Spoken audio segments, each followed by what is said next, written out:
Hi and welcome to the Geek Legion of Doom. We're going to be having a look at Fist of the North Star today on B-Movie Review. So this is the live action adaptation of the fairly popular anime. This stars Gary Daniels, and it tells the story of the title character, or Ken, who is the Fist of the North Star, who is essentially a heroic warrior of the wasteland, akin to sort of a Mad Max type character. He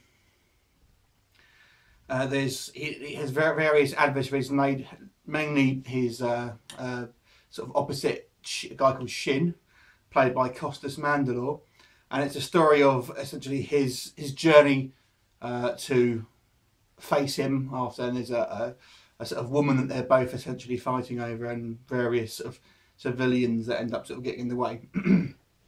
So the first thing I say, the story is fairly incoherent.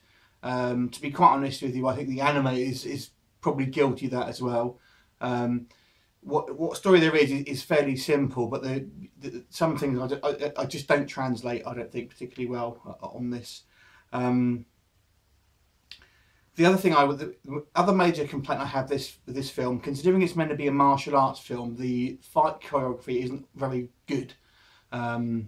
Apparently, I've watched the features of the on the DVD, and apparently the director wasn't an action film director, and he cut a lot of the scenes out. And apparently the star Gary Daniels was disappointed with the choreography himself, and he actually choreographed one fight himself, which is where basically he fights essentially a bunch of goons, which is the best fight scene in the film.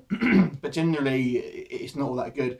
The other issue as well is the Costas Mandylor as Shin just doesn't sell it at all. He's not threatening.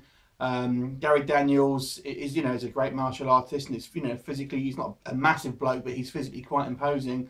Whilst Costas Mandylor is the kind of pretty boy which Shin's made out to be in the anime, but really doesn't really come across as a valid threat. Throwing, you've got Chris Penn and Malcolm McDowell.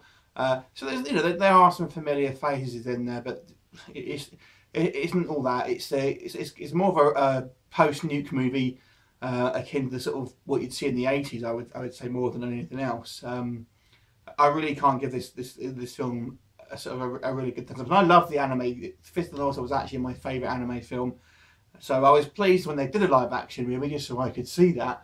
But it was disappointing, and it's kind of fun when you first watch it just to sort of see it, but when you actually sit and think about it, actually that wasn't all that good. So I'm going to be giving Fist of the North Star a 3.5 out of 10. Let me know what you thought of it and what animes would make a good adaptation. Let me know in the comments.